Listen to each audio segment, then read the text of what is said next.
जी, last time हम लोगों ने जो है वो डिस्कशन स्टार्ट की थी रिगार्डिंग IS-16। तो मैंने कहा था कि हम लोग जो है वो सॉरी, कुछ चीज़ें जो है वो हमारी इसके अंदर रिवाइज होंगी और उसके बाद फिर हम लोग जो है वो डिस्क्लोजर की तरफ बढ़ेंगे। तो यहाँ पे जो है आज हम इंशाल्लाह रिवैल्यूएशन पे अपनी बात को कंप्लीट करेंगे। आप ऑलरेडी ये चीज़ें पढ़ चुके हैं।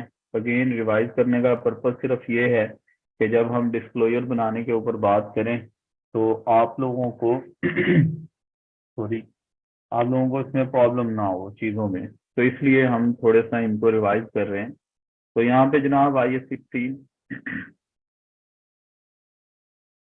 IS-16 है हमारा प्रॉपर्टी प्लांट एंड इक्विपमेंट।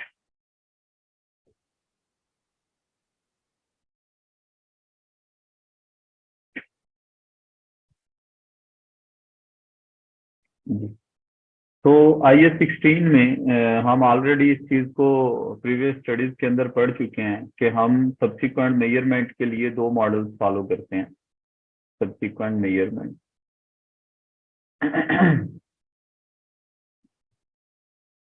तो सब्सिक्वेंट मेजरमेंट के लिए दो मेथड, दो मॉडल फॉलो किए जाते हैं। फर्स्ट वन जिसे हम लोग कहते हैं cost model, and second one जिसे हम लोग कहते हैं रिवैल्यूएशन मॉडल। तो ये दो मॉडल हम लोग जो है वो डिस्कस करते हैं, कॉस्ट मॉडल और रिवैल्यूएशन मॉडल। सवाल ये पैदा होता है कि हमें दो मॉडल्स की जरूरत क्या थी। एक भी मॉडल काफी काफी था। अगर हमें बता दिया जाता कि जी आपने ये मॉडल फॉलो करना है तो हम एक मॉडल से ही इसको जो है वो कैलकुलेट कर लेते, इनकी सॉरी इसकी अकाउंटिंग ट्रीटमेंट कर लेते। तो हम कहते हैं कि देखें, हम हमारे पास बेसिकली दो तरह के एसेट्स होते हैं। एक वो एसेट्स होते हैं हमारे पास जिनकी एक्टिव मार्केट मौजूद होती है, एसेट्स विद एक्टिव मार्केट। और कुछ एसेट्स ऐसे होते हैं जिनकी एक्टिव मार्केट मौजूद नहीं होती, एसेट्स विदाउट एक्टिव मार्केट। यही वजह होती है कि जब हमारे एसेट की market value, market price, fair value determine नहीं हो सकती तो फिर हम कॉस्ट मॉडल को फॉलो करते हैं। लेकिन जब हम अपने एसेट की फेयर वैल्यू डिटरमिन कर सकते हैं तो फिर हम लोग जो है वो रिवैल्यूएशन मॉडल को फॉलो करते हैं। तो कॉस्ट मॉडल कहता है कि जनाब आपका एसेट SOFP में रिकॉग्नाइज होगा, स्टेटमेंट ऑफ फाइनेंशियल पोजीशन में रिकॉग्नाइज होगा, cost minus accumulated depreciation minus accumulated impairment loss।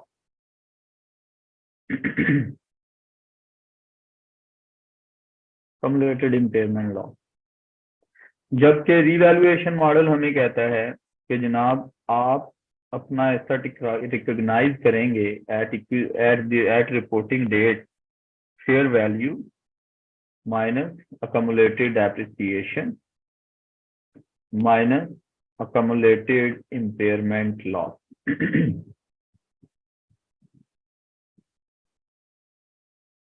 तो ये दो मॉडल हैं। इन दोनों मॉडल्स ने हमें ये गाइड किया इस बारे में कि आप जब भी अपने एसेट को रिकॉग्नाइज करने जाएंगे तो आप देखेंगे कि कॉस्ट मॉडल ऑप्ट करना है या रिवैल्यूएशन मॉडल ऑप्ट करना है।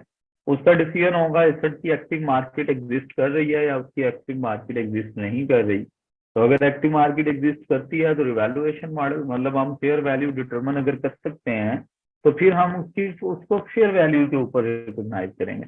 अदरवाइज हम उसके लिए जो है वो कॉस्ट मॉडल यूज करेंगे। तो कॉस्ट मॉडल तो थ्रू आउट हम शुरू से ही पढ़ते आए हैं। जो आपका प्रीवियस सब्जेक्ट था स्टेज 3 में, उसके अंदर रिवैल्यूएशन मॉडल भी डिटेल में डिस्कस किया जाता है, लेकिन अगेन इसको हम डिस्कस करेंगे थोड़ा फर्दर भी। रिवैल्यूएशन मॉडल के अंदर फिर फर्दर हम दो तरह के टाइप्स पढ़ते हैं। एक होती है हमारे पास gross replacement value method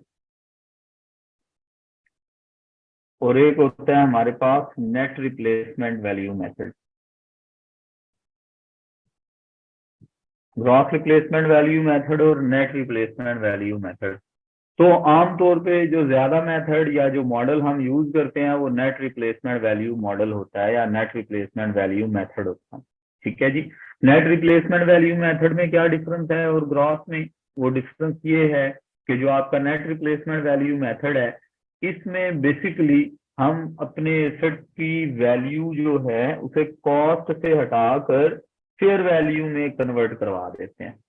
carrying value के ऊपर आपके एसेट की वो वैल्यू जो है वो आ रही होती है।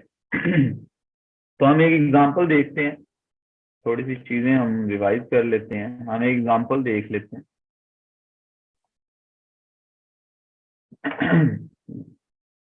मैं आपसे कहता हूं कि जनाब a machine was purchased on 1st January 2019। आपने मशीन खरीदी है 1 जनवरी 2019 को, सपोज 1 लाख रुपए की। स्क्रैप वैल्यू ज्यूम करेंगे ये अनचेंज्ड रही थ्रू आउट द ईयर, तो स्क्रैप वैल्यू आपने, चलें इसको 0 कर लेते हैं फिलहाल। और फिर हम कहते हैं कि जी उसकी टोटल यूजफुल लाइफ, हम कहते हैं जी उसकी टोटल यूजफुल लाइफ है फॉर एग्जांपल 10 साल। उसके बाद मैं कहता हूं कि जी financial year end, financial year end है जनाब हर साल को कर लेते हैं 31 दिसंबर ईच ईयर। 31 दिसंबर ईच ईयर, ये हमारे पास जो है वो फाइनेंशियल ईयर एंड है हर एक साल का। और डेप्रिसिएशन मेथड सिंपल रख लेते हैं, हम कहते हैं कि जी डेप्रिसिएशन मेथड है हमारे पास straight line method. Straight line method हमारे पास डेप्रिसिएशन मेथड है। फिर मैं आपको डिफरेंट ईयर्स के ऊपर रीवैल्यूएशन डिटेल्स के बारे में मैं आपको गाइड कर दूंगा, किस डेट पे रीवैल्यूएशन हुई है और उस डेट के ऊपर उस एसेट की फेयर वैल्यू कितनी थी इन रुपीज। तो मैं आपसे कहता हूं कि मुझे सारे सालों की जर्नल एंट्रीज जो हैं वो पास कर दें। अब बात यह है कि जब हम रिवैल्यूएशन टेस्ट लगाते हैं तो बेसिकली उसके लिए कंपनी की अपनी पॉलिसी होती है। देखा जा रहा होता है कि आपके एसेट की फेयर वैल्यू में कितना फ्रीक्वेंटली चेंजेस आ रही हैं या रिपोर्टिंग डेट तक जाने में कहीं ज्यादा चेंजेस हैं या कम चेंजेस हैं। तो हम अपनी एक पॉलिसी बनाते हैं कि हम रिवैल्यूएशन करेंगे हर 1 साल के बाद या हर 2 साल के बाद या हर 3 साल के बाद। तो ये कंपनी टू कंपनी वेरी करती है, हर कंपनी की अपनी रिवैल्यूएशन पॉलिसी होती है। तो इस वजह से रिवैल्यूएशन बाज़ औक़ात कुछ companies at the start of the year करती हैं, कुछ ड्यूरिंग द ईयर करती हैं और कुछ एंड ऑफ द ईयर करती हैं। तो हम जो इनको डिस्टिंग्विश करते हैं या इनको समझते हैं या पढ़ते हैं वो भी हम इसी तरीके से पढ़ते हैं कि भाई एसेट जो है वो हमारा रिवैल्यू हो रहा है at the start of the year, during the year या एंड ऑफ द ईयर। तो मैं रिवैल्यूएशन में वो तीनों चीजें जो हैं वो आप लोगों के साथ डिस्कस करूंगा।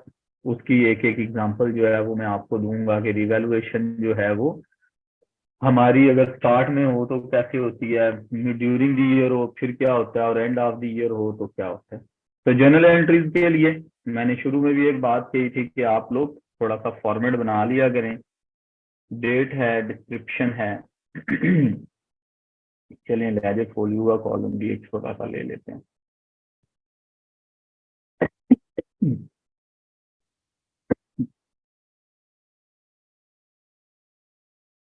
लेजर फोलियो है, डेबिट है और क्रेडिट है।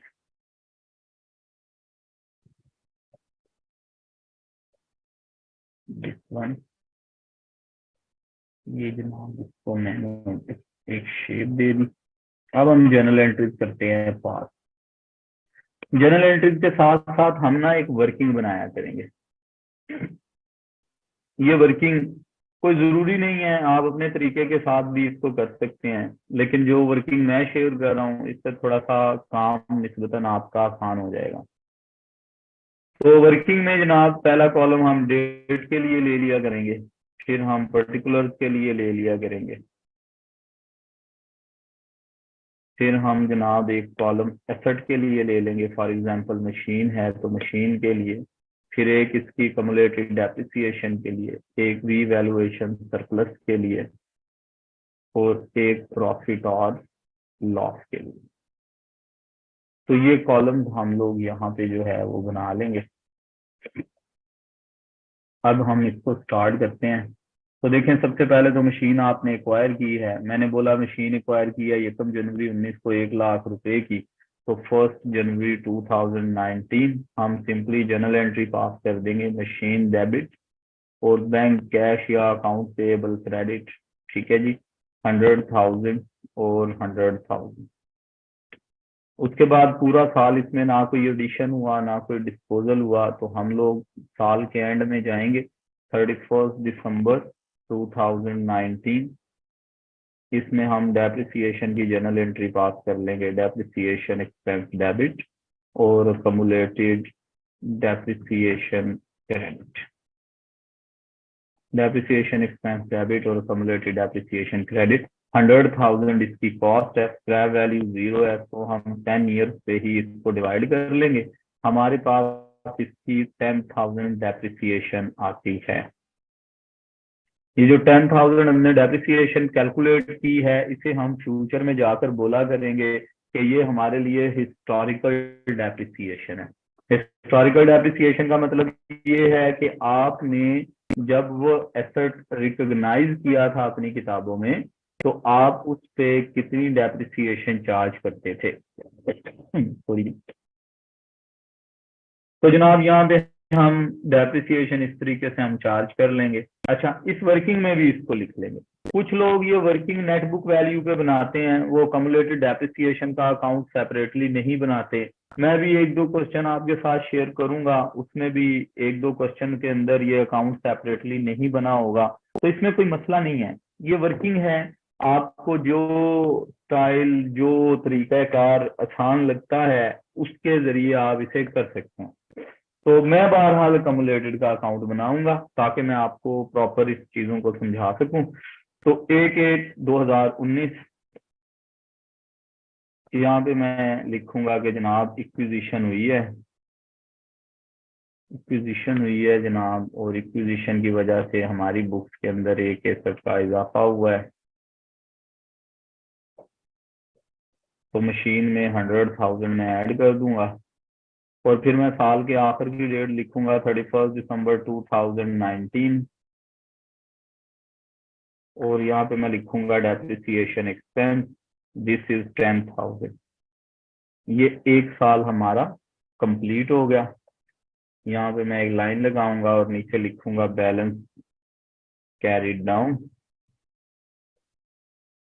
तो ये जनाब 100,000 और ये 100,000 और ये 0 और 0।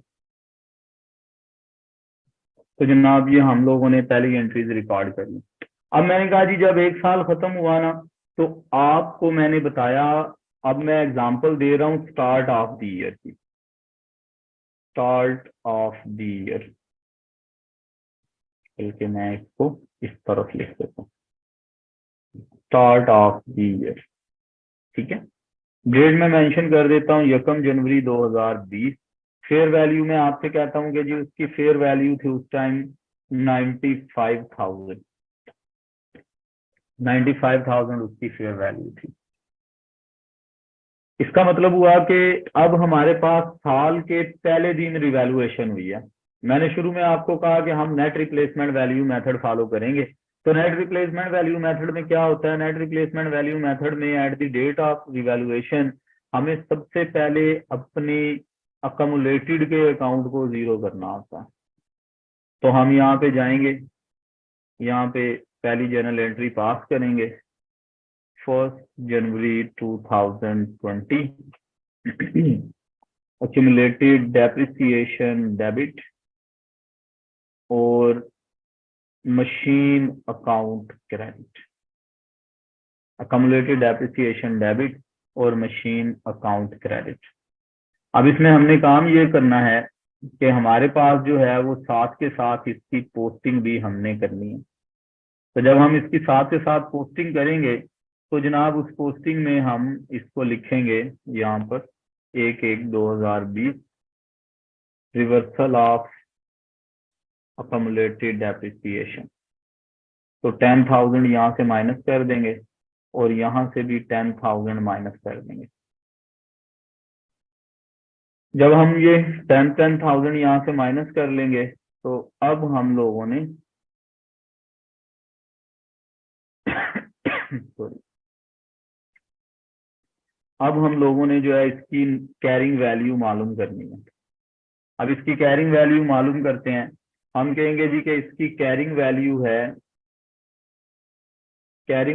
है अगर मैं 100,000 में से अकमुलेटेड को कर दूं माइनस दिस वन, 100,000 से 10,000 माइनस होंगे तो इस टाइम इसकी कैरिंग वैल्यू आ रही है 90,000।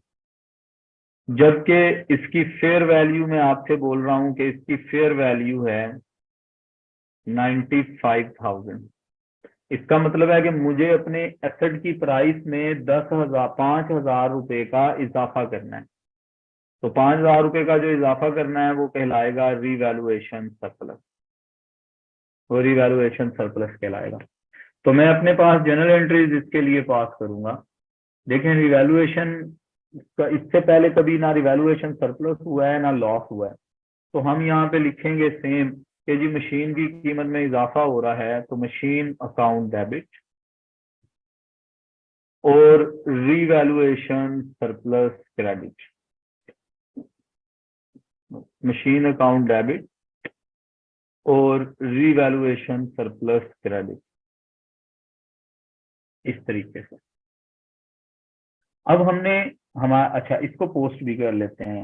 यहाँ पे मैं लिखता हूँ revaluation surplus sorry 5,000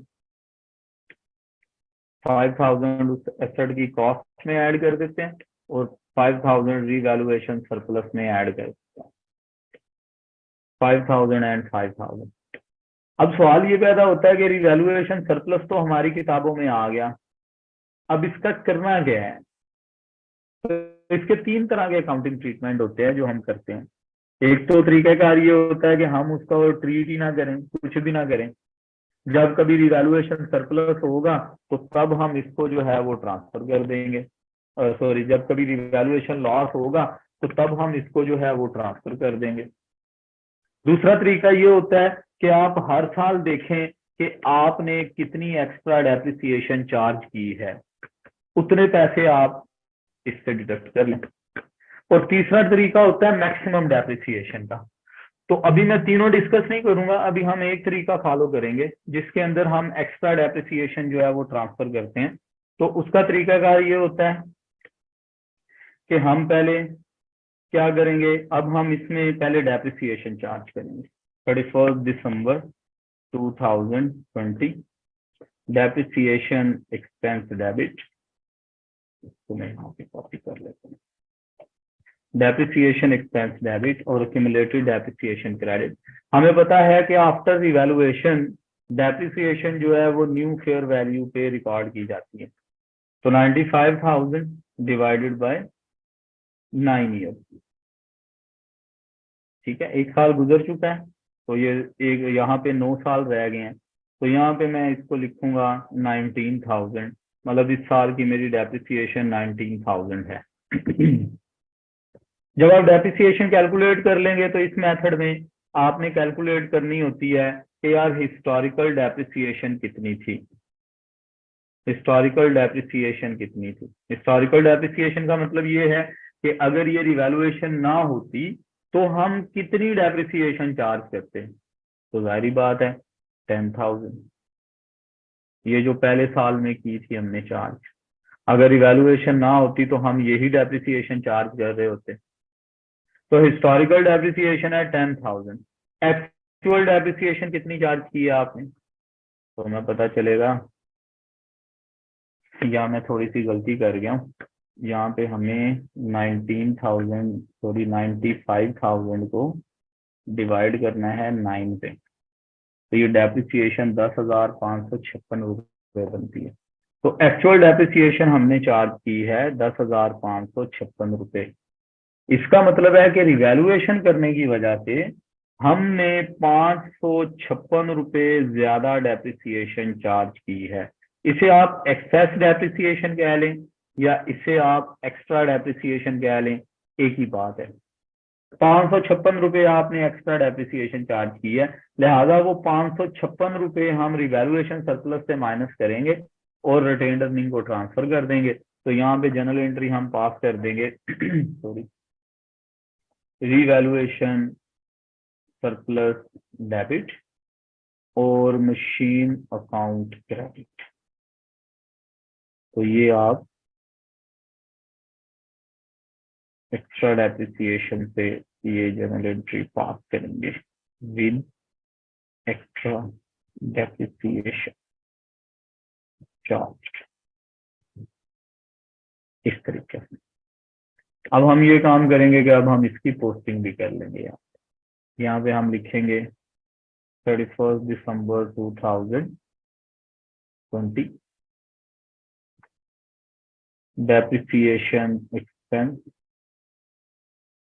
depreciation expense में हम यहाँ पे लिख लेंगे 10,556 रुपये, और फिर हम यहाँ पे लिख लेंगे सेम डेट में एक्स्ट्रा डेप्रिसिएशन।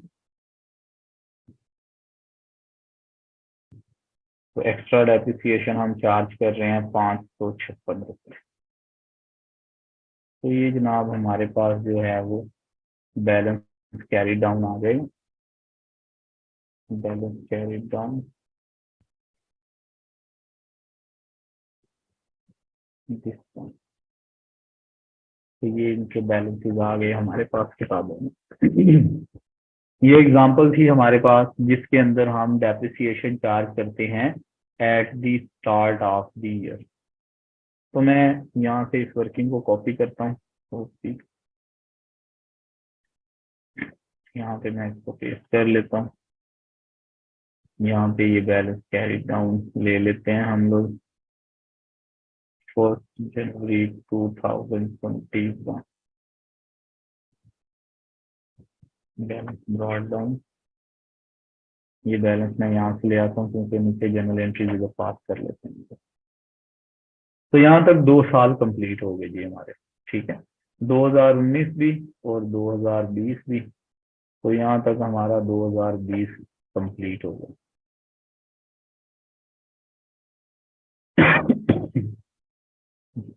अब हम आ गए हैं 2021 में। तो 2021 में मैं अब आपको रिवैल्यूएशन दे देता हूँ कि रिवैल्यूएशन हुई है फॉर एग्जांपल 1 जुलाई 2021 को। इसकी फेयर वैल्यू मैं कहता हूँ जी कि इसकी फेयर वैल्यू थी फॉर एग्जांपल सॉरी जी, इसे कर लेते हैं 75,000, बल्कि 72,000 कर लेते हैं। अब मैं रिवैल्यूएशन कर रहा हूँ ड्यूरिंग द ईयर। तो ये एग्जांपल हमारी ड्यूरिंग द ईयर की है। 1 जुलाई 2021 72,000 ड्यूरिंग द ईयर रिवैल्यूएशन हो रही है। तो अगर ड्यूरिंग द ईयर रिवैल्यूएशन हो रही है फिर क्या होगा? अब ड्यूरिंग द ईयर रिवैल्यूएशन का मतलब ये है कि अगर हम 1 जुलाई को जाकर रिवैल्यूएशन कर रहे हैं तो साल के पहले 6 महीने हमारा वो एसेट जो है वो रीवैल्यू नहीं हुआ। इसका मतलब है वो बिजनेस में यूज हुआ है। जब वो बिजनेस में यूज हुआ है तो हम उस पर डेप्रिसिएशन पुराने मेथड से चार्ज करेंगे। लिहाजा पहले तो 6 महीने की डेप्रिसिएशन चार्ज करो ना। मैं इसको यहाँ से कॉपी करता हूँ, यहाँ पे इसे मैं पेस्ट कर लेता हूँ।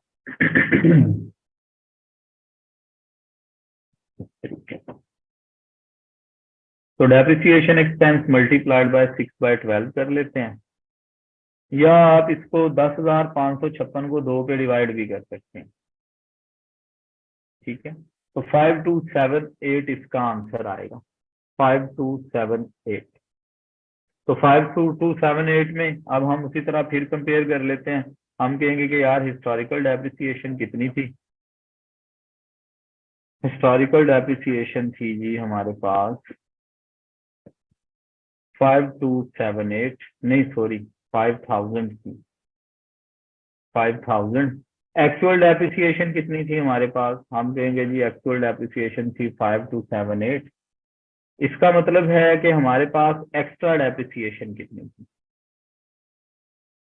हम कहेंगे जी कि हमारे पास एक्स्ट्रा डेप्रिसिएशन थी 5278 में से 5000 को माइनस कर दें तो 278 हमारे पास एक्स्ट्रा डेप्रिसिएशन आई। हमने इसे रिकॉर्ड कर लिया। तो पहले नंबर पे हम 30 जून 2021 तक ये एंट्रीज रिकॉर्ड करेंगे। पहले 6 महीनों की डेप्रिसिएशन चार्ज करेंगे। चार्ज करने के बाद फिर हम उसके ऊपर एक्स्ट्रा डेप्रिसिएशन का इफेक्ट भी लेंगे। अब इसको यहाँ पे पोस्ट भी कर देंगे 30 जून 2021 डेप्रिसिएशन एक्सपेंस। डेप्रिसिएशन एक्सपेंस है 5278 इस तरह से। और फिर सेम डेट में हम एक्स्ट्रा डेप्रिसिएशन या एक्सेस डेप्रिसिएशन का इफेक्ट भी ले लेंगे। एक्स्ट्रा डेप्रिसिएशन है आपके पास 278। यहाँ तक ये काम कंप्लीट हो गया हमारा। अब हमने इस एसेट को रिवैल्यू करना। तो रिवैल्यूएशन का रूल याद रखेंगे हम लोग। रिवैल्यूएशन का रूल ये है कि at the date of revaluation पहले तो आप उसकी अकमुलेटेड को जीरो करोगे और उसकी नेट बुक वैल्यू जो है उसे फाइंड आउट करोगे। तो यहाँ पे हम कैलकुलेशन इसकी कर लेते हैं। पहली जर्नल एंट्री हम पास करेंगे 1/7/2021 को अकमुलेटेड डेप्रिसिएशन डेबिट और machine account credit. Accumulated depreciation debit और मशीन अकाउंट क्रेडिट। तो अकमुलेटेड डेप्रिसिएशन बनेगी कितनी, अकमुलेटेड का सम कर लेंगे। दिस इज 15,834, 15,834 रुपए। ये हमारे पास जो है वो अक्यूमुलेटेड डेप्रिसिएशन बन जाएगी 15,834 रुपए। ठीक है, ये रिवर्सल करेंगे सबसे पहले। यहाँ पे इसको लिख भी देंगे 1/7/2021 रिवर्सल ऑफ अक्यूमुलेटेड डेप्रिसिएशन। हम इसको रिवर्स करवा देंगे 15,834 और यहाँ से भी 15,834। सबसे पहले हम इसको रिवर्स कर देंगे। रिवर्स करने के बाद अब क्या करेंगे, अब हम इसकी कैरिंग वैल्यू मालूम करेंगे। हम कहेंगे आप देखोगे इसकी कैरिंग वैल्यू कितनी है।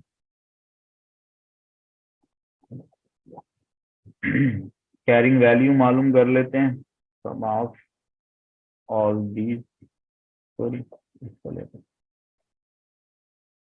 कैरिंग वैल्यू आ गई हमारे पास। अब हम देखेंगे कि इसकी फेयर वैल्यू यार कितनी है। फेयर वैल्यू है 72,000, मैंने आपको बताई है।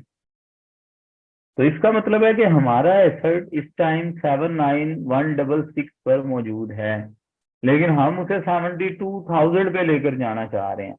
तो बेसिकली हम अपने एसेट की फेयर वैल्यू इंक्रीज नहीं कर रहे, हम अपने एसेट की फेयर वैल्यू को डिक्रीज करने जा रहे हैं। तो हम इसे डिक्रीज करने जा रहे हैं 7166 से। This will be called revaluation loss. ये रिवैल्यूएशन लॉस कहलाएगा कि हमें 7,167 रुपए का रिवैल्यूएशन लॉस हुआ है। तो रिवैल्यूएशन लॉस का तरीकाकार क्या है, रिवैल्यूएशन लॉस का तरीकाकार ये है कि इसको जब हम सेट ऑफ करते हैं तो सबसे पहले ये देखा जाता है कि क्या कोई सरप्लस में अमाउंट मौजूद है। अगर सरप्लस में अमाउंट मौजूद हो तो पहले हम उसके अगेंस्ट इसे सेट ऑफ करते हैं, और अगर सरप्लस में पैसे मौजूद ना हो तो फिर हम इसे प्रॉफिट एंड लॉस को चार्ज करते हैं। तो क्योंकि सरप्लस में मौजूद है बैलेंस, ये बैलेंस है 4166, तो जनरल एंट्री पास होगी रीवैल्यूएशन सरप्लस डेबिट जितने पैसे सरप्लस में मौजूद हैं उनसे। तो सरप्लस में मौजूद हैं जनाब ये पैसे हमारे पास, इससे रिवैल्यूएशन सरप्लस डेबिट हो जाएगा। अब मशीन जो है वो हमारी क्रेडिट होनी है,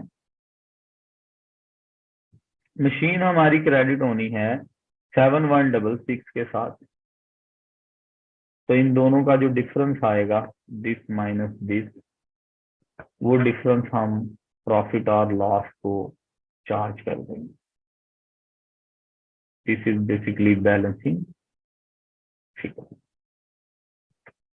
इस तरीके से हम इसको चार्ज करते होते हैं। ठीक है जी। तो रिवैल्यूएशन हमने लॉस जो है उसको बुक कर लिया। अब रिवैल्यूएशन लॉस को बुक करने के बाद साल तो खत्म नहीं हुआ, साल तो अभी हमारे पास जो है वो 6 महीने बाकी हैं। तो अब हम उन पे दोबारा डेप्रिसिएशन चार्ज करेंगे। 31 दिसंबर 2021 डेप्रिसिएशन एक्सपेंस डेबिट और एक्यूमुलेटेड डेप्रिसिएशन क्रेडिट। हमारे एसेट की वैल्यू जो हमें वो बता रहा है दैट इज 72,000। 72,000 को डिवाइड करेंगे हम 7.5 ईयर्स पे। 7.5 ईयर्स क्यों? 7.5 ईयर्स इसलिए कि हमारे पास इस एसेट को 2.5 साल हो चुके हैं। मतलब जब रिवैल्यूएशन हुई तो रिवैल्यूएशन से पहले 2 साल गुजर चुके थे, 2 साल पिछले और 6 मंथ इस साल के, तो 2.5 साल गुजर चुके थे। तो इसका मतलब है 10 माइनस 2.5 करें तो रिमेनिंग 7.5 ईयर्स बचते हैं। तो हम इस पे डेप्रिसिएशन 7.5 ईयर्स के हिसाब से चार्ज करेंगे। तो 72,000 divided by 7.5 year multiplied by 6/12, क्योंकि 6 महीनों की डेप्रिसिएशन चार्ज करनी है हमने इस तरीके से। तो ये हमारे पास जो है वो डेप्रिसिएशन एक्सपेंस कैलकुलेट हो जाएगा 4,800। तो जिस तरह पहले डेप्रिसिएशन, अच्छा अब यहाँ तक हम जरा इसको रिकॉर्ड कर लेते हैं। इसको रिकॉर्ड करेंगे रिवर्सल के बाद तो रिवैल्यूएशन लॉस आएगा, रिवैल्यूएशन लॉस आएगा। रिवैल्यूएशन लॉस में 7,167 रुपए यहाँ से माइनस हो जाएंगे। रिवैल्यूएशन सरप्लस से 4,100 और 66 रुपए, 67 नहीं है 66 रुपए माइनस हो जाएंगे। और हमारे पास जो है वो बाकी 3,000 रुपए प्रॉफिट एंड लॉस से माइनस हो जाएंगे। फिर आएगा 31 दिसंबर 2021, हम इस पे डेप्रिसिएशन चार्ज करेंगे। तो डेप्रिसिएशन एक्सपेंस आएगा हमारे पास इस साल का 4,800। अब हम देखेंगे कि हिस्टोरिकल डेप्रिसिएशन कितनी है। हम कहते हैं अगर कोई रिवैल्यूएशन ना होती तो हिस्टोरिकल डेप्रिसिएशन जो है वो हम चार्ज करते जनाब 5,000 रुपए। लेकिन हमने कितनी डेप्रिसिएशन एक्चुअल चार्ज की? तो हम कहेंगे हमने एक्चुअल डेप्रिसिएशन चार्ज की है 4,800 रुपए। इसका मतलब है कि इस दफा हमने ज्यादा डेप्रिसिएशन चार्ज नहीं की, एक्स्ट्रा डेप्रिसिएशन चार्ज नहीं की। इस दफा हमने लेस डेप्रिसिएशन चार्ज किया, कम डेप्रिसिएशन चार्ज किया। ठीक है, मैं इसको लेस डेप्रिसिएशन का नाम दे देता हूँ, 200 रुपए लेस डेप्रिसिएशन। याद रखें no journal entry for less depreciation. जो लेस डेप्रिसिएशन होती है हम उसकी कोई जर्नल एंट्री पास नहीं करते। ठीक है, हम इस लेस डेप्रिसिएशन को लेकिन अपनी वर्किंग में जरूर रिकॉर्ड कर लेंगे, लेस डेप्रिसिएशन, और 200 रुपए यहाँ पे पॉजिटिव लिख देंगे। ये साल भी हमारा खत्म हो गया, तो यहाँ पे हम ले लेंगे इसे बैलेंस कैरी डाउन।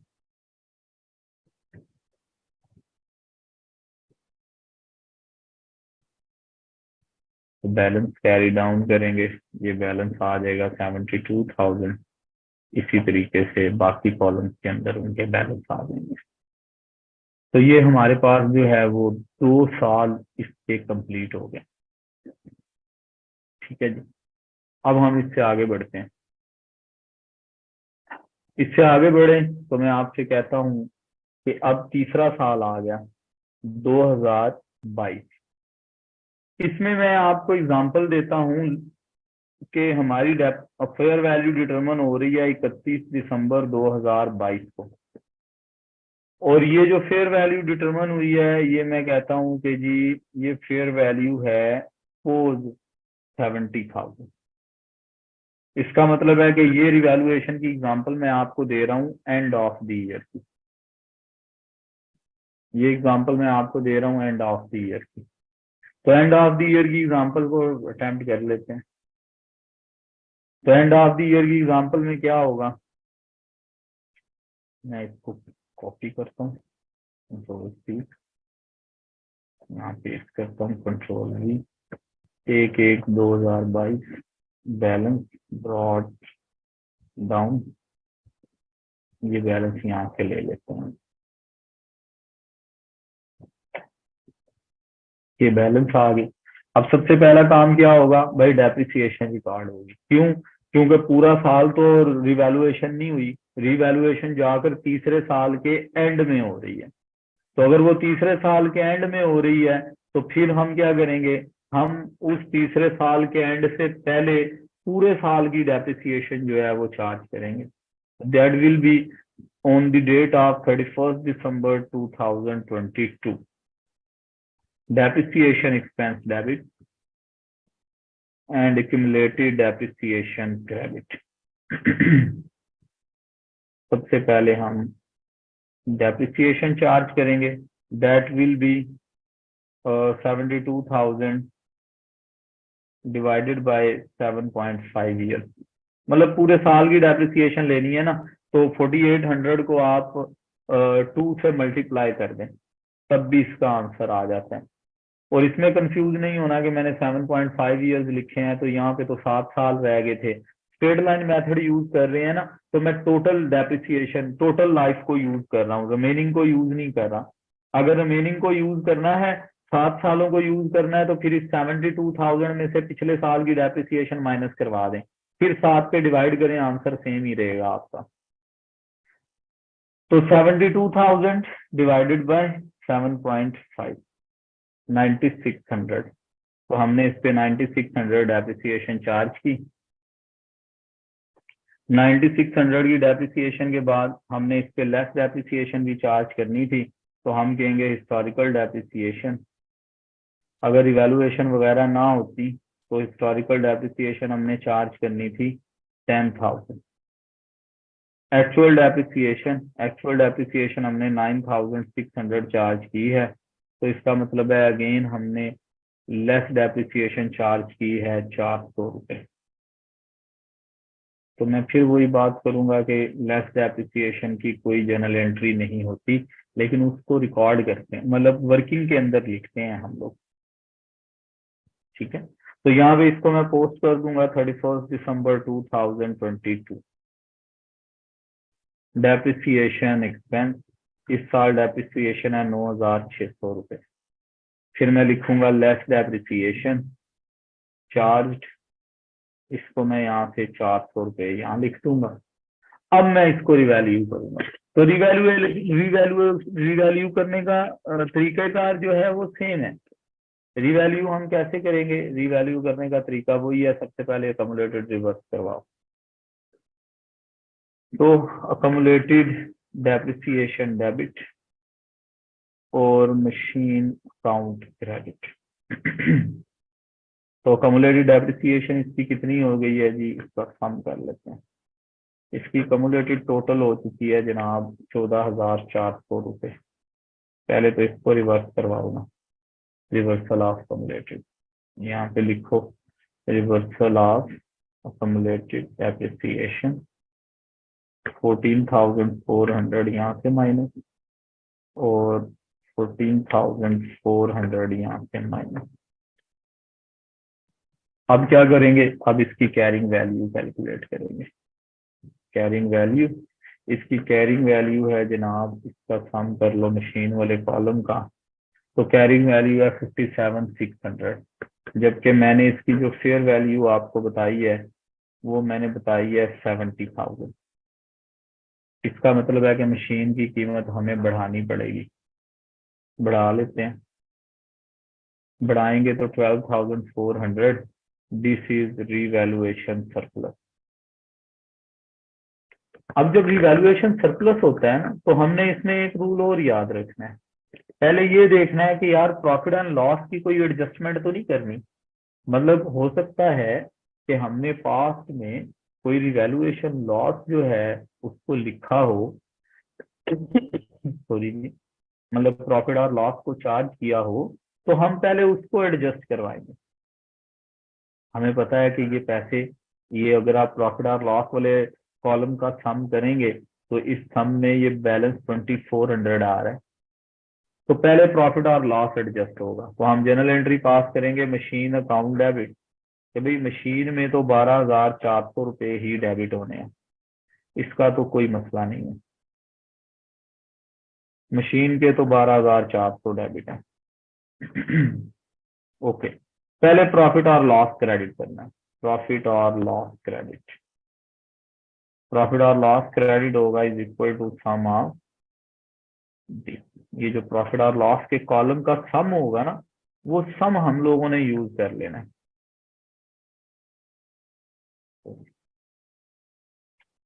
वो सम हमने यूज कर लेना, सम ऑफ ऑल दी। इस तरीके से पहले उसको हम जो है वो लेकर आएंगे यहाँ पे 2400, और फिर जो बाकी बचेगा वो हम रिवैल्यूएशन सरप्लस को चार्ज करा देंगे, रिवैल्यूएशन सरप्लस। तो ये तरीकाकार होता है इसका। This will be balancing figure. तो ये जनाब 12,400 में से 2,400 माइनस कर देंगे तो 10,000 रुपये यहाँ पे हमारा आंसर आ जाएगा। ठीक है, इस तरीके से अब बस आप सिंपली, अब क्योंकि इससे नेक्स्ट ईयर आना है तो डेप्रिसिएशन वगैरह तो चार्ज ही नहीं होनी, तो हम जस्ट इसको रिकॉर्ड करवा देते हैं, रिवैल्यूएशन सरप्लस। तो रिवैल्यूएशन सरप्लस में यहाँ पे हमारे पास हम कहेंगे कि जनाब 12,400 का एडिशन हो रहा है, यहाँ पे हमारे पास 10,000 का एडिशन हो रहा है, और यहाँ पे हमने 2,400 इससे वापस कर दिए हैं। तो हमारे पास बैलेंस कैरिड डाउन आ जाएगा। Balance carried down is equal to sum of all the, ठीक है जी, this is balance carried down. तो इस तरीके से जो है वो हम रिवैल्यूएशन सरप्लस जो है उसको रिकॉर्ड करते हैं अपनी किताबों में। तो ये मैंने आपके साथ रिवैल्यूएशन सरप्लस और लॉस को डिस्कस किया। तो मैंने आपके साथ दो चीजें डिस्कस की हैं। मैंने कहा कि हमारे पास जो है वो रिवैल्यूएशन रिवैल्यूएशन रिवैल्यूएशन में सरप्लस भी हो सकता है। मैं इसको एक छोटा सा वो बना लेते हैं, चार्ट टाइप,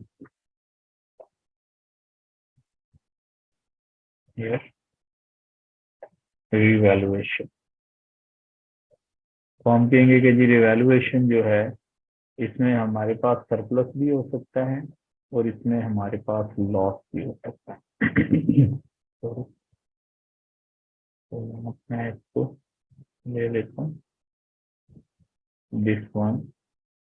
तो हम कहेंगे कि रिवैल्यूएशन हमारे पास सरप्लस भी हो सकता है और लॉस भी हो सकता है। अगर रिवैल्यूएशन सरप्लस हो रहा है तो पहली जो एडजस्टमेंट होगी, इसकी जो पहली एडजस्टमेंट होगी वो प्रॉफिट और लॉस में होगी, और उसके बाद जो इसकी दूसरी एडजस्टमेंट होगी वो हमारी रिवैल्यूएशन सरप्लस लिखी जाएगी इस तरीके से। और जो लॉस होता है उसकी एडजस्टमेंट कैसे करते हैं? उसकी एडजस्टमेंट करते हैं कि उसमें जो पहली एडजस्टमेंट होगी वो रिवैल्यूएशन सरप्लस के जरिए होगी, रिवैल्यूएशन सरप्लस से पैसे लेंगे, और उसकी जो दूसरी एडजस्टमेंट होगी वो प्रॉफिट और लॉस के जरिए होगी। ठीक है, ये दो तरीके हैं इसके, इसको एडजस्ट करने के। तो ये जनाब यहाँ तक हमारी रिवैल्यूएशन सरप्लस पे डिस्कशन जो है वो एंड हो गई। रिवैल्यूएशन सरप्लस ये जस्ट अगेन रिवाइज करने का पर्पज जस्ट ये है कि आप लोगों को थोड़ा सा रिकॉल कर लें चीजें कि आप जो ऑलरेडी पास्ट में पढ़ चुके हैं, अब आगे आकर हमने उनका जो है वो थोड़ा ट्रीटमेंट भी देखना है। यहाँ तक अगर आप लोगों का कोई क्वेश्चन है तो आप सकते हैं।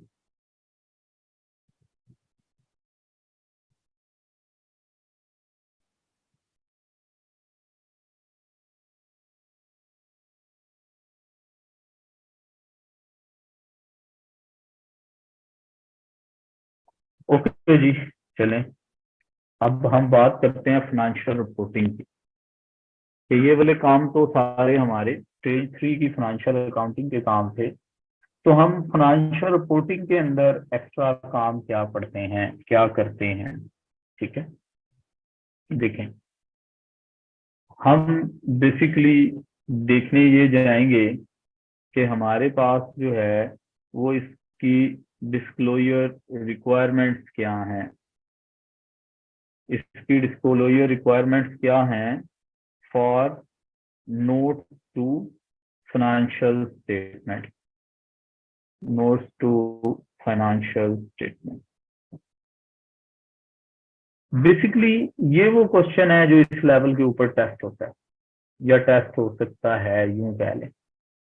तो इस तरह का जो क्वेश्चन है जिसके अंदर वो डिस्क्लोजर रिक्वायरमेंट आपसे पूछता है या वो आपसे कहता है कि मुझे डिस्क्लोजर बनाकर दिखाओ कि नोट्स टू फाइनेंशियल स्टेटमेंट्स के अंदर आप इस चीज को किस तरीके से डिस्क्लोज करोगे। तो इसका जो नोट बनता है हमने वो नोट बनाना सीखा, ठीक है। तो हम इसका नोट बनाना सीखते हैं।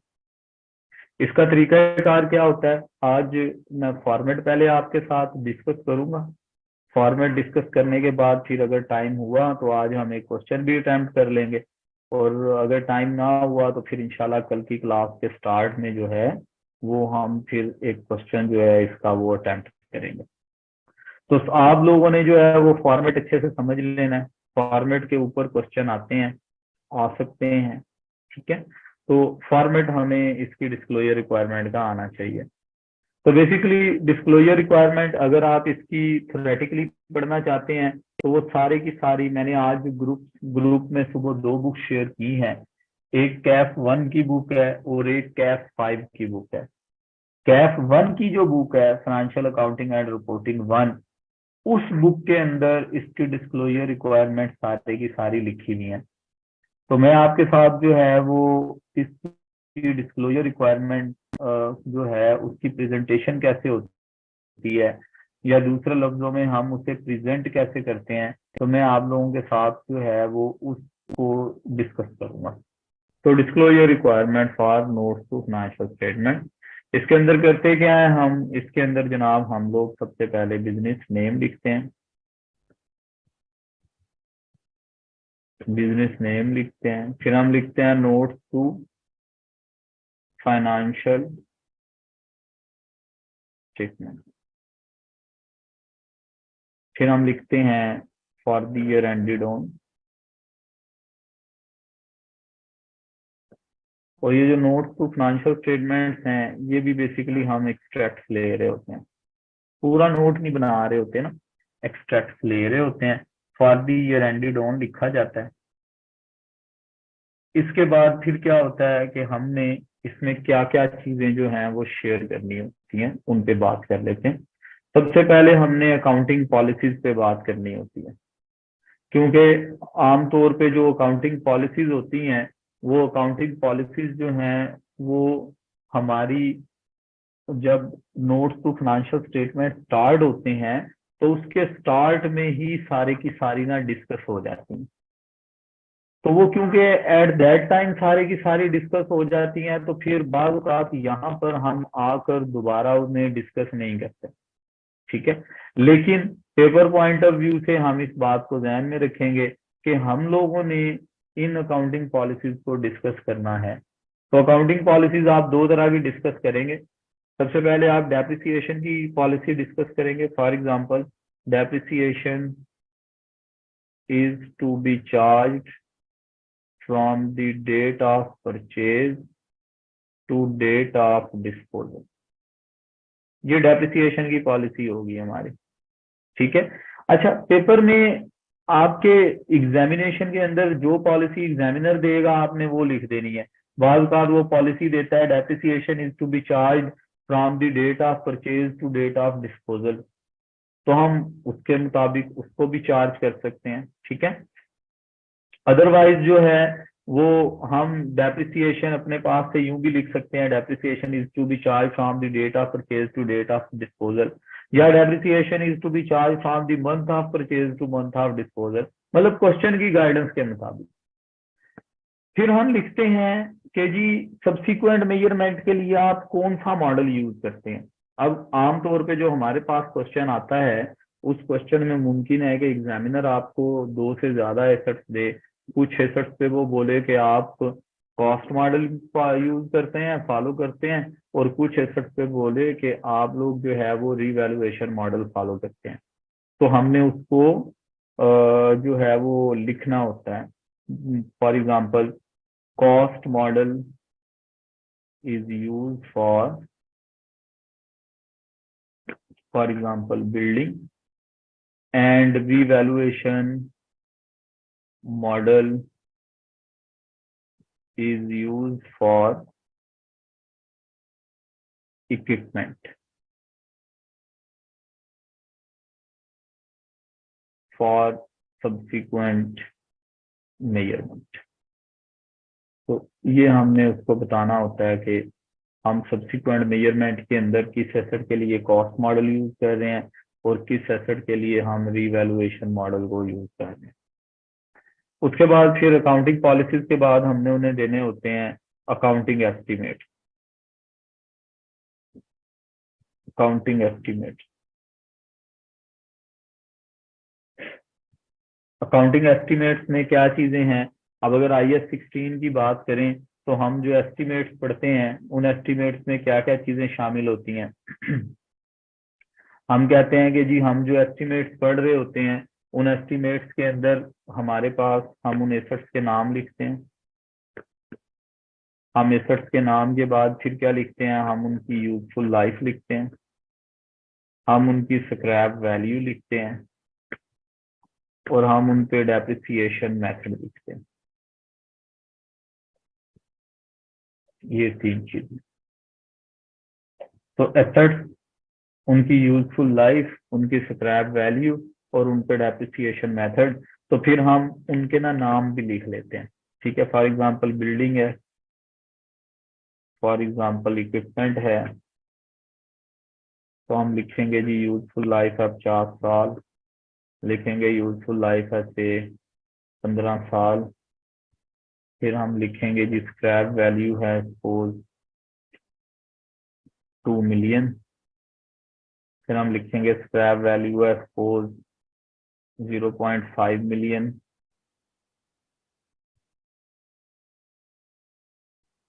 फिर depreciation method suppose straight line method है, और यहाँ पे लिख देंगे हम रिड्यूसिंग बैलेंस मेथड।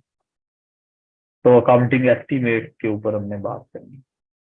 फिर अकाउंटिंग एस्टीमेट्स के बाद नेक्स्ट में हमारे पास आता है जिसे हम कहते हैं एसेट शेड्यूल। हम लोगों ने एसेट शेड्यूल बनाना होता है। एसेट शेड्यूल, तो एसेट शेड्यूल में क्या होता है कि एसेट शेड्यूल के अंदर हम उन एसेट्स के नाम लिख लेते हैं, ठीक है। इनिशियली हम इसको थोड़ा सा सिंपल ही रखते हैं। तो लाइक फॉर एग्जांपल मैं कहता हूँ कि एक मेरे पास लैंड है, एक मेरे पास बिल्डिंग है, एक मेरे पास इक्विपमेंट है, मेरे पास कैपिटल वर्क इन प्रोग्रेस है। हमें पता है ऐसे एसेट्स जो हम कंस्ट्रक्ट खुद कर रहे हैं अपने लिए, लेकिन उन पे कंस्ट्रक्शन कंप्लीट उनकी नहीं हुई, फिर हम उसके ऊपर जो है ना जी वो टोटल लेते हैं इस तरीके से। फिर हम क्या करते हैं कि हम इनके ओपनिंग बैलेंस लेते हैं। ओपनिंग बैलेंस, ठीक है। ओपनिंग बैलेंस लेते हैं, ओपनिंग बैलेंस लेने के बाद फिर हम इसे लिखते हैं, इसमें जितने भी ड्यूरिंग द ईयर एडिशंस होते हैं, फिर हम लिखते हैं इसमें जितने भी डिस्पोजल होते हैं, फिर हम लिखते हैं इसमें अगर कोई रीवैल्यूएशन सरप्लस है या लॉस है, फिर हम लोग लिखते हैं रिवर्सल ऑफ अकमुलेटेड डेप्रिसिएशन, वो जो मैंने ऊपर तज़किरा किया, अकमुलेटेड डेप्रिसिएशन को रिवर्स करते हैं। तो यहाँ पे जनाब हमारे पास जो है वो ये ऐड होता है, ये माइनस होता है, सॉरी ये ऐड होता है, या सॉरी ये माइनस होगा, डिस्पोजल है। इसी तरीके से रिवैल्यूएशन सरप्लस है तो ये पॉजिटिव होगा, लॉस है तो ये नेगेटिव होगा।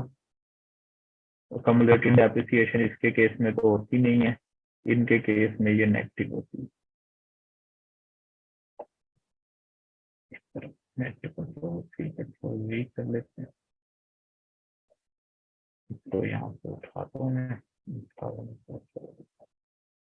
जब आप ये सारे ट्रीटमेंट इसके कर लेते हैं तो ये आ जाता है इसका क्लोजिंग बैलेंस। वहां पे ना हमने डेट वाइज लिखना होता है, लाइक ओपनिंग बैलेंस की डेट है 1 जनवरी 2015, तो आप उसे बैलेंस एज ऑन 1 जनवरी 2015 लिखेंगे इस तरीके से। इसी तरह क्लोजिंग बैलेंस को भी डेट वाइज लिखा जाता है। तो यहाँ पे हमारे पास इनके क्लोजिंग बैलेंस आ जाएंगे, ठीक है। ये एसेट की कॉस्ट या फेयर वैल्यू वगैरह के केस में ना फेयर वैल्यूज होती हैं यहाँ पे। तो यहाँ पे फिर हम हेडिंग देते हैं कम्युलेटेड डेप्रिसिएशन, cumulative depreciation। तो cumulative depreciation के केस में अगेन ओपनिंग बैलेंस, हमें पता है लैंड के केस में तो होता ही नहीं है ना opening balance. Depreciation expense for the year, disposal,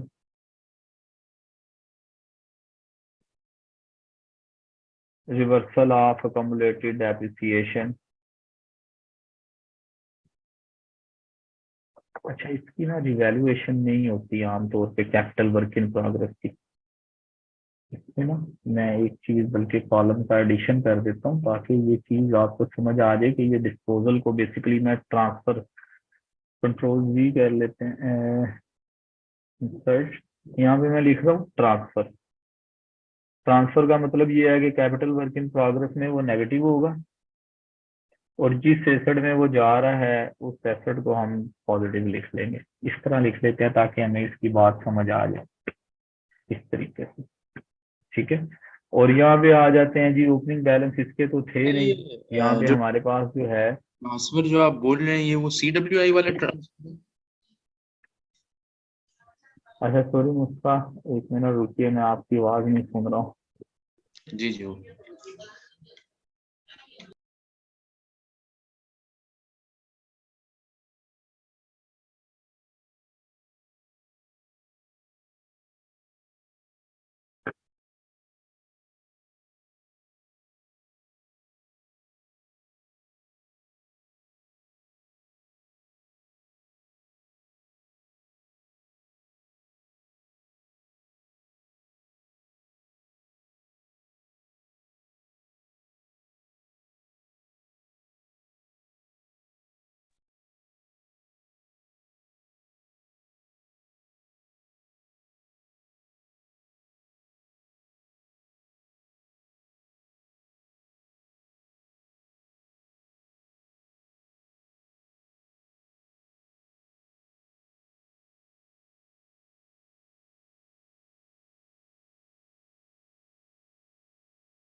हाँ जी मुस्का, अभी पूछिए सवाल आप।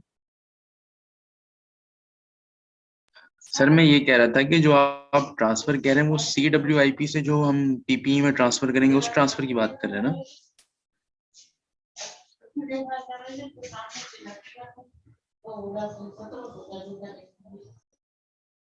जी जी, जो ट्रांसफर पीपीई में होगा मैं उसकी बात कर रहा हूँ ठीक है सर, क्लियर।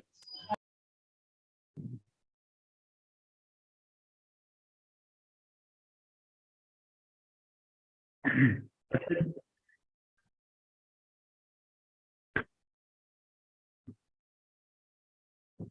अच्छा जनाब, यहाँ तक हम फिर क्या करते हैं कि यहाँ पे इसका ओपनिंग बैलेंस लिखते हैं, यहाँ depreciation expense for the year आएगा।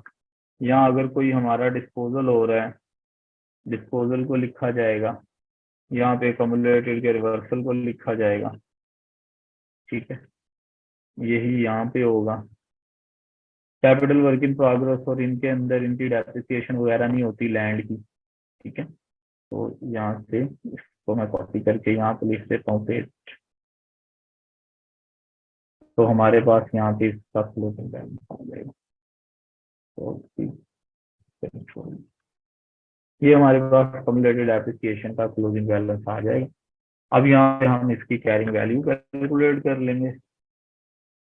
कैरिंग वैल्यू, तो कैरिंग वैल्यू में हमने अकोमुलेटेड के टोटल में से इसको माइनस करना होता है, मतलब ये ए है, ये बी है, तो हम ये कहते हैं कि क्लोजिंग कैरिंग वैल्यू मालूम करने के लिए ए में से बी को माइनस कर दो।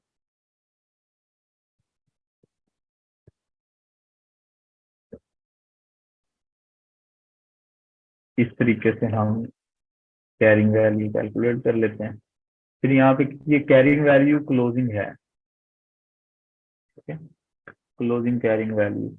तो इसी तरीके से हम इसके नीचे ही ओपनिंग कैरिंग वैल्यू भी लिख देते हैं अगर क्वेश्चन में गिवन हो। वैसे तो गिवन ही होती है, ओपनिंग बैलेंसेस की कैलकुलेशन कर लें, ओपनिंग कैरिंग वैल्यू, ठीक है, ये हम वहां से खुद से कैलकुलेट करके तो यहाँ पे इसको मेंशन कर देते हैं।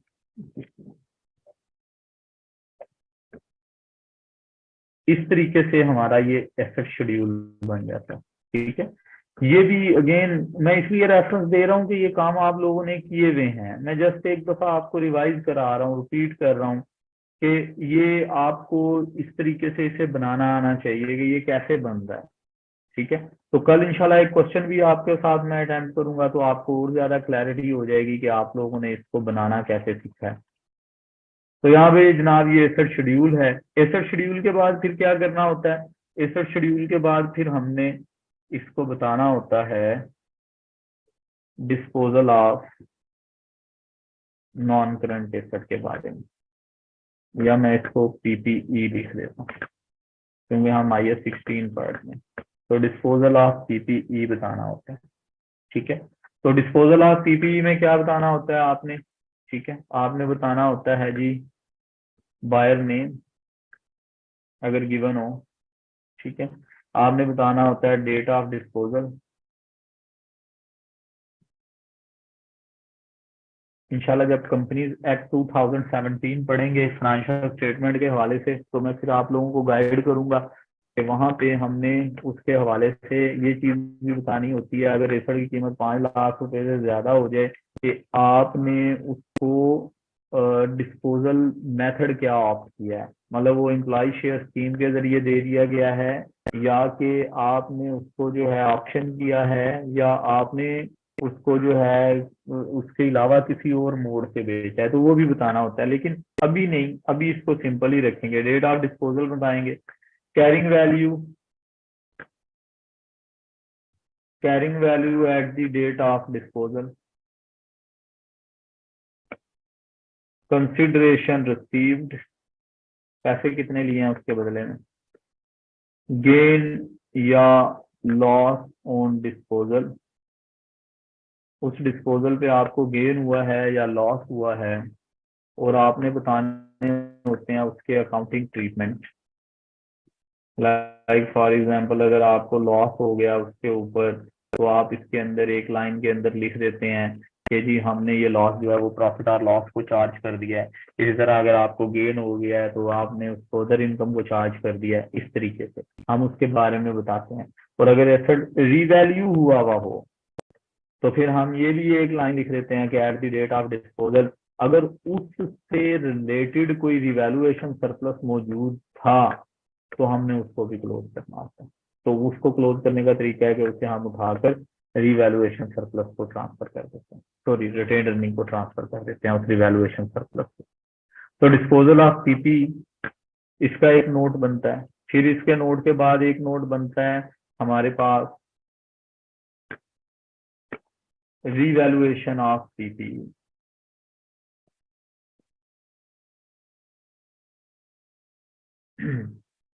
तो जनाब हम लोग बात कर रहे थे रिवैल्यूएशन ऑफ सीपीई की, कि हम लोग जब अपना नोट बना रहे होंगे तो अपने नोट के अंदर हमने रिवैल्यूएशन के बारे में भी डिटेल देनी है। हमने रिवैल्यूएशन के बारे में डिटेल देनी है। रिवैल्यूएशन टेस्ट की डेट क्या थी? रिवैल्यूएशन डेट हम उसे बताएंगे रिवैल्यूअर नेम, ठीक है। बाज़ का क्वेश्चन के अंदर एग्जामिनर हमें बता देता है mister A, mister B, C, D, किसी ने आपकी या ए एंड कंपनी ने आपकी जो है वो रिवैल्यूएशन टेस्ट जो है वो परफॉर्म किया है, तो हम उसका नाम यहाँ पे मेंशन करते हैं। किसी वैल्यूअर कंपनी का नेम मेंशन करेंगे। रिवैल्यूअर कंपनी का नेम मेंशन करने के बाद हम लिखेंगे वहां पे carrying value at the date of revaluation. तो रिवैल्यूएशन डेट पे कैरिंग वैल्यू कितनी थी? Fair value at the date of revaluation. तो रिवैल्यूएशन डेट के ऊपर फेयर वैल्यू कितनी डिटरमिन की थी आपने?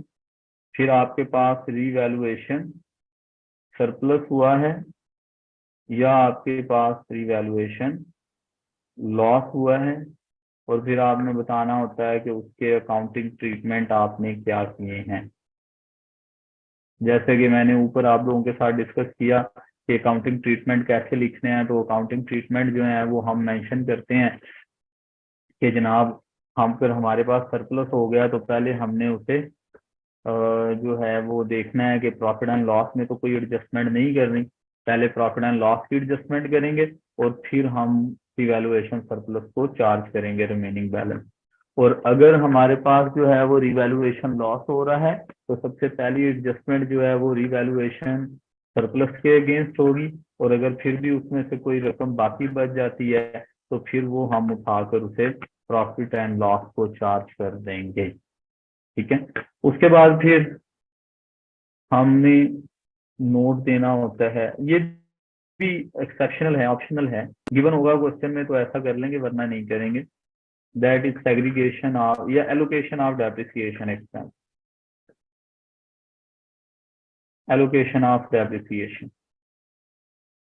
तो हमने डेप्रिसिएशन की जो एलोकेशन है वो भी हम लोगों ने जो है ना वो मेंशन करनी होती है कि डेप्रिसिएशन कैसे एलोकेट होती है। लाइक हम डिवीजन कर देते हैं कि जी कॉस्ट ऑफ सेल्स को इतनी डेप्रिसिएशन चार्ज हुई है, एडमिन एंड जनरल को इतनी डेप्रिसिएशन चार्ज हुई है, ठीक है, सेलिंग एंड डिस्ट्रीब्यूशन को इतनी डेप्रिसिएशन चार्ज हुई है। तो ये सारी चीजें अगर एग्जामिनर बताएगा तो हमने करनी है वरना हमने नहीं करनी। तो ये जनाब यहाँ पे हम तो लिख देंगे। इस तरीके से ना हम अपना नोट कंप्लीट करेंगे।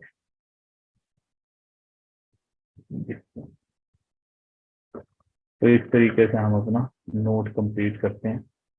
जी मुस्तान। सर मुझे ये पूछना था कि फॉर एग्जाम्पल अगर एक 10,000 रुपीज की डेप्रिसिएशन है, तो अब हम एलोकेशन के केस में इसकी बेसिस क्या होंगे, किस बेसिस पे हम ये इसको एलोकेट करेंगे? उस केस में ऐसा होता है कि एग्जामिनर हमें फॉर एग्जांपल जैसे आपने कहा कि 10,000 है, तो एग्जामिनर हमें बताएगा कि टोटल डेप्रिसिएशन में 50% इसे एलोकेट कर दो, 30% इसे एलोकेट कर दो, 20% इसे एलोकेट कर दो। परसेंटेजेस एग्जामिनर देगा। अगर मैं सर असल में थोड़ा प्रैक्टिकली इम्प्लीकेशंस की बात कर रहा हूँ कि इन केस ये परसेंटेज भी नहीं है तो how will I determine? Fine. अगर आपको अंदाजा हो ना तो हम लोग जो है जब ये मैनेजमेंट अकाउंटिंग पढ़ते हैं तो मैनेजमेंट अकाउंटिंग के अंदर हम एलोकेशन ऑफ ओवरहेड्स पे बात करते हैं। ठीक है। तो एलोकेशन ऑफ ओवरहेड्स में फॉर एग्जांपल आपकी फैक्ट्री का रेंट है या आपकी बिल्डिंग की डेप्रिसिएशन है, ठीक है। तो अगर आप उसमें अगर आपको अंदाजा हो तो हम मुख्तलिफ बेसिस यूज करते हैं। One of the basis floor area. ठीक है। हम कहते हैं कि जो टोटल फ्लोर एरिया है वो उस फ्लोर एरिया को चार्ज कर दें। अब लाइक फॉर एग्जांपल अगर आपकी बिल्डिंग सेंट्रली एयर कंडीशनड है जी। और आपने बिल्डिंग के ऊपर एक चिलर लगाया हुआ है, ठीक है। तो आपने जो बिल्डिंग पे चिलर लगाया होगा, अब एक तरफ आपका प्रोडक्शन यूनिट है for example production unit half consumption उसकी कर रहा है, 30% हम्म। में आपके एडमिन एंड जनरल के ब्लॉक्स हैं और 20% पे आपके सेलिंग एंड डिस्ट्रीब्यूशन का है, वहाँ स्टाफ बैठा हुआ है। तो हम इस तरह इसकी बेस के ऊपर जो हमें उस टाइम पे फिजिबल लग रही होती है उसकी बेस पे एलोकेशन कर देता है प्रैक्टिकली। ठीक हो गया। ठीक अच्छा, हो ये गया। अभी आप सारे डिस्क्लोजर्स ही बता रहे हैं ना कि किस तरह हमने उसमें एफएस के अंदर डिस्क्लोजर्स ऐड करने हैं? जी जी, ये मैं अभी डिस्क्लोजर्स की बातें कर रहा हूँ सारी। ठीक है, ठीक है। सही होगा। तो इस तरीके से जो है ना वो हमारा कंप्लीट एक डिस्क्लोजर पूरा होता है। अब देखा ये जाएगा कि एग्जामिनेशन के अंदर हमें किस तरह की इंफॉर्मेशन गिवन होती है, कैसी इंफॉर्मेशन गिवन होती है, और फिर हम उसके अकॉर्डिंग जो है वो इसको आगे फर्दर अटेम्प्ट करते हैं। ठीक है। तो ये आपकी जो है ना वो डिस्क्लोजर रिक्वायरमेंट, मतलब उनकी प्रेजेंटेशन के हवाले से कि हम उन्हें प्रेजेंट कैसे करेंगे और लिखेंगे कैसे, तो ये उसके रेफरेंस से मैंने एक फॉर्मेट चार्ट आउट कर दिया आपको। तो इसको आपने अच्छे से देख लेना है, अच्छी बात है, याद कर लें। इंशाल्लाह इसके ऊपर क्वेश्चन भी करते हैं, मेरे ख्याल में अभी टाइम है हमारे पास। मैं एक क्वेश्चन आप लोगों के साथ डिस्कस करता हूँ अभी इस पे, ताकि आप लोगों को थोड़ा आइडिया हो जाए कि हम बेसिकली करने क्या जा रहे हैं। क्योंकि ये अकाउंटिंग स्टैंडर्ड पिछली स्टेजेस में चेक हो चुका होता है, तो आम तौर पे पिस्फा के अंदर ना इस लेवल पे इस स्टैंडर्ड से बड़े कम क्वेश्चंस होते हैं। लेकिन ये स्टैंडर्ड बेस बनाता है हमारी IS 38 के लिए, क्योंकि इंशाल्लाह कमिंग जो नेक्स्ट स्टैंडर्ड हमने पढ़ना है वो IS 38 पढ़ना है। तो ये बेस बनाता है, इसीलिए मैंने इसको रिवाइज कराया, इस पे टाइम लगाया, ताकि आप लोगों को अच्छे से ये दोबारा जरा एक दफा रिकॉल हो जाए कि यार अच्छा हमने ये इस तरीके से इसको ट्रीट करना है। जी देखें, लाइक मैंने आप लोगों के साथ जो 2 स्टडी टेक्स्ट शेयर किए हैं उनमें से ये मैंने कैफ 1 जो है इसको ओपन किया है। तो इसमें अगर आप देखें तो एग्जाम्पल नंबर 11, ये आप लोग क्लास के बाद जो है वो खुद से भी वहां से देखकर इसे कर सकते हैं अटेम्प्ट। आपके पास पेपर से इसलिए क्वेश्चन नहीं ले रहा हूँ कि वहां पे लेटेस्ट अटेम्प्ट के अंदर क्वेश्चन नहीं है, 38 से क्वेश्चन हैं, 16 से नहीं है। तो ये क्योंकि आप पास में पढ़ आए हैं तो आप कम से कम 2-3 क्वेश्चन इसके जरूर प्रैक्टिस कर लीजिएगा, क्योंकि ऐसा पॉसिबल है, ये आपके सिलेबस में उसने हाईलाइट किया हुआ है IS 16 को। तो इसलिए डिस्क्लोजर आपको ये बनाना आना चाहिए।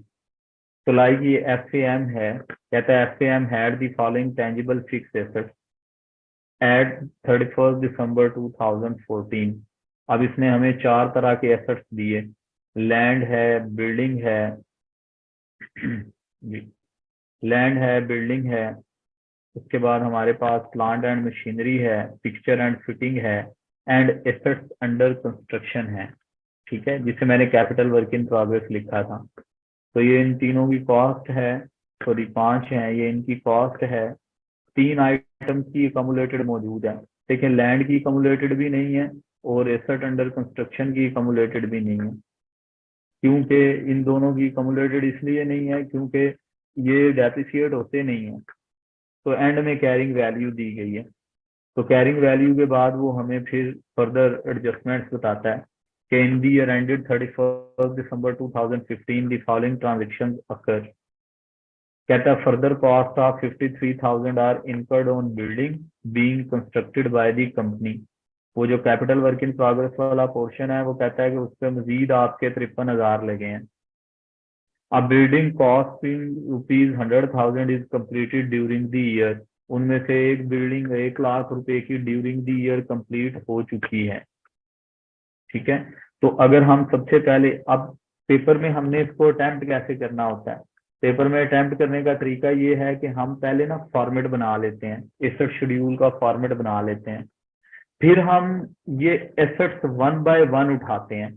जैसे ये कैपिटल वर्क इन प्रोग्रेस के ऊपर सिर्फ एक चीज है, ठीक है, ये कैपिटल वर्क इन प्रोग्रेस पे सिर्फ एक चीज है कि ये भी कंप्लीट नहीं हुआ। अच्छा, इसमें एक और पॉइंट दिया है, एक सेकंड एडजस्टमेंट दिया है। कहता है 20,000 आपने डिपॉजिट किए हैं is paid for a new computer system. आपने कोई नया कंप्यूटर सिस्टम खरीदना है, उसके 20,000 आपने डिपॉजिट कराए हैं, which is undelivered at the year and. साल के आखिर तक वो आपको डिलीवर नहीं हुआ है। ये वही बात है एडवांस अगेंस्ट एसेट। कि आपने 20,000 एसेट के अगेंस्ट एडवांस पे कर दिए हैं, लेकिन अभी तक वो एसेट आपको मिला नहीं है।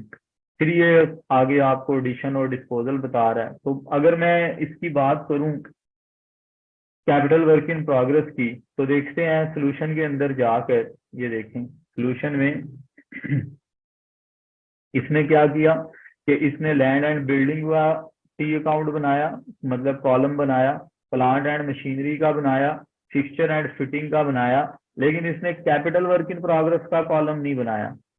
क्यों नहीं बनाया? क्योंकि उसने उसे अलग से वर्किंग में शो किया हुआ है नीचे,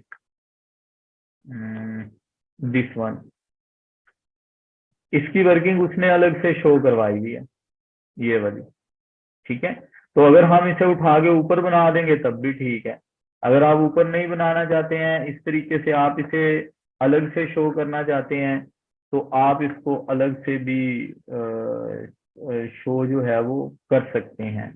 ठीक है, कि ओपनिंग बैलेंस कितना था, कंस्ट्रक्शन कितनी हुई है, रिक्लासिफिकेशन कितनी है, तो ये इसने अलग से उसे जो है ना वो शो किया हुआ है।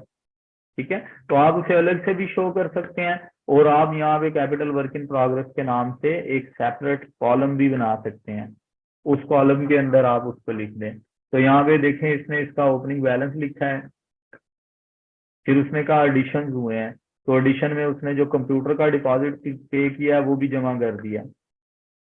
ठीक है, तो उसका डिपॉजिट भी जमा करवा दिया उसने। तो हम इसको अलग भी रख सकते हैं कि एडवांसेस को अलग रख लो, एडवांसेस में सिर्फ वो रकमें लिख दो जिनको हम जो हम एडवांस में देते हैं। तो अगर आप अलग से नहीं रखना चाहते, कैपिटल वर्क इन प्रोग्रेस में ही शो करना चाहते हैं, तो आप वहां पे भी इसको शो कर सकते हैं। जैसे इसने 73 को ऐड किया, तो 1 लाख रुपए की बिल्डिंग कंप्लीट हो गई थी, उसे रिक्लासिफाई किया, यहाँ पे उसने नेगेटिव कर दिया, और बिल्डिंग में जाकर उसने उसको पॉजिटिव कर दिया। सॉरी, अच्छा 1 मिनट रुके। इसने कहा था कि बिल्डिंग जो है वो 100,000 की कंप्लीट हो गई है। ओके, कॉस्ट में इसने 1,000 के हिसाब से इसको ट्रीट कराया गया यहाँ पे। ठीक है, कि पुराने जो कॉस्ट वाला मेथड है उसके ऊपर लेकर चल रहा है। तो हमारे पास असल में ना उसने ये अकाउंट नेट बुक वैल्यू के ऊपर बनाया हुआ है। ठीक है, मैंने आपको कॉस्ट पे बनाना सिखाया। 1 मिनट रुके यार, दिस वन, ये देखें, ये सॉरी मैं अकोमोडेटेड ओपन करके बैठा हुआ था, मैं भी कह रहा हूँ कि ये अकोमोडेटेड का डाटा है सारा। ये देखें 100,000 इसमें ऐड हुए हैं, दिस वन। ठीक है, वहां से माइनस कर दिए, यहाँ पर आकर ऐड कर दिए। इस तरह से हम इसका ट्रीटमेंट करते हैं। फिर आप इसके बाद सेकंड आइटम उठा लें। सेकंड आइटम जो है वो प्लांट है। कहता है कि प्लांट में 154,000 का एडिशन हुआ है। तो हम कहेंगे ठीक है, प्लांट में 154,000 का एडिशन हुआ है, तो प्लांट एंड मशीनरी का ओपनिंग बैलेंस लिख लो, इस एडिशन को उसमें ऐड कर दो। अब ये डिस्पोजल की ट्रांजेक्शन इसके बाद अलहदा से दी गई है यहाँ पे। ये देखें, प्लांट, जो प्लांट डिस्पोज ऑफ हुआ है उसकी कॉस्ट जो थी वो 277,000 थी, और उस पर डेप्रिसिएशन अकमुलेटेड 195,000 थी, और आपको 86,000 उस पर रिसीव हुए हैं। तो उसने इसका ट्रीटमेंट कराया, और यहाँ से 277 माइनस करवाए, और अकमुलेटेड से उसकी अकमुलेटेड डेप्रिसिएशन माइनस करवा दी। ठीक है, तो हम इस तरीके से जो है वो 1 बाय 1 यहाँ से एसेट पिक करेंगे। उन एसेट को पिक करके फिर हम उन कॉलम्स में जाकर लिखना शुरू कर देंगे उसकी वैल्यूज को। अब जैसे प्लांट कर लिया है, तो उसने कहा जी एडिशन टू फिक्सचर जो है excluding the deposit on the new computer system are ₹40,000। कहता है कि फिक्सचर में जो इजाफा है वो 40,000 रुपए है, और यहाँ पे फिक्सचर आपके बिक भी रहे हैं। 41 के 31 अकोमोडेटेड थी, 2,000 आपको उससे मिला है। तो यहाँ पे हम फिक्सचर का ओपनिंग बैलेंस लिखेंगे, ओपनिंग बैलेंस में 40 का एडिशन करेंगे, वो जो बेचे हैं उनको माइनस कर देंगे। इसी तरह उनकी अकोमोडेटेड के ट्रीटमेंट हम लोग कर लें। फिर उसने आकर यहाँ पे रिवैल्यूएशन करवाई थी, this one, land and building are revalued on 1 January 15 to ₹1.5 million, of which land is worth ₹900,000. The revaluation was performed by Messrs Jackson and Company Chartered Surveyors on the basis of existing value on the open market.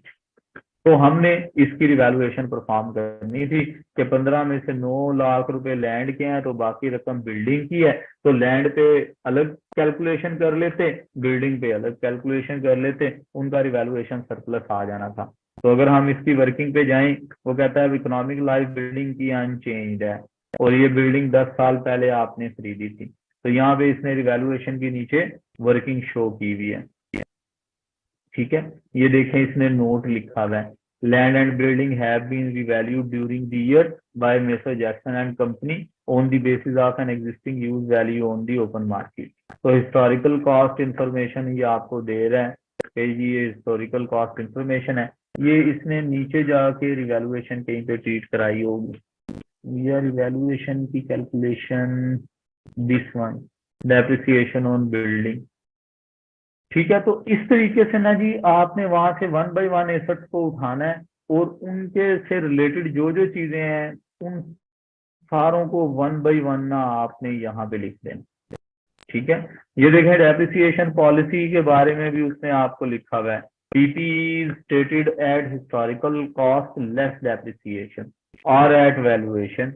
Depreciation is provided on all assets except land and is calculated to return down the cost or value over the estimated useful life of the asset. जी मुस्तफा।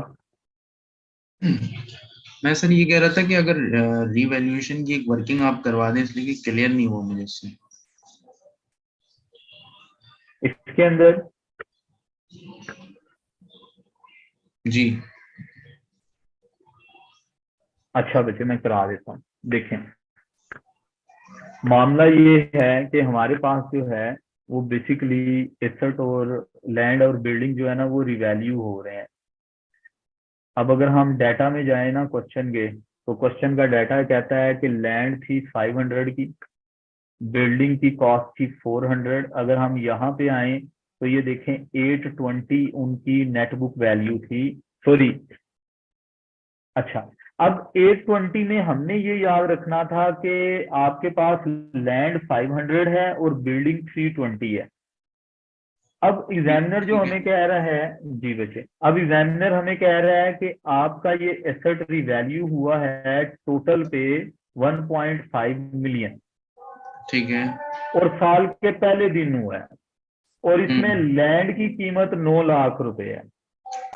ठीक है, ठीक है, अब देखें हम कहेंगे कि जनाब हमारे पास जो है वो लैंड इसकी कैरिंग वैल्यू ले लेते हैं और बिल्डिंग इसकी कैरिंग वैल्यू ले लेते हैं 500 320।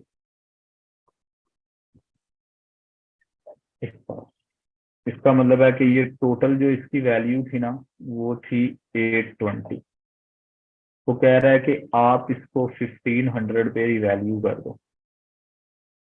तो अगर 1500 पे रिवैल्यू करो तो इसमें 900 रुपए वैल्यू है लैंड की, तो फिर बिल्डिंग की कितनी हुई, 1500 में से 900 को माइनस कर दें तो बिल्डिंग की वैल्यू हो गई 600। तो इसका मतलब है कि रिवैल्यूएशन सरप्लस जो टोटल हुआ है वो रिवैल्यूएशन टोटल सरप्लस हुआ है आपके पास दिस माइनस दिस, इस पे 400 रुपए और इस पे हो गया आपके पास 280 रुपए, तो टोटल कितना हो गया 680 रुपए। ठीक है, अब इसको ध्यान में रखिएगा 680 आपका रिवैल्यूएशन सरप्लस हुआ है और 400 और 280। अब हम चलते हैं इस पे दोबारा। अब यहाँ पे जब इसने रिवैल्यूएशन को रिकॉर्ड किया तो ये देखें रिवैल्यूएशन एडजस्टमेंट उसने 680 की यहाँ पे डाली हुई है। सही सही, ठीक हो गया, ये 680 की रिवैल्यूएशन डाली हुई है और यहाँ पे रिवैल्यूएशन एडजस्टमेंट जो 80 डला हुआ है ये बेसिकली ये कम्युलेटेड को रिवर्स किया है। हाँ, ये कम्युलेटेड रिवर्स हुई है आपकी।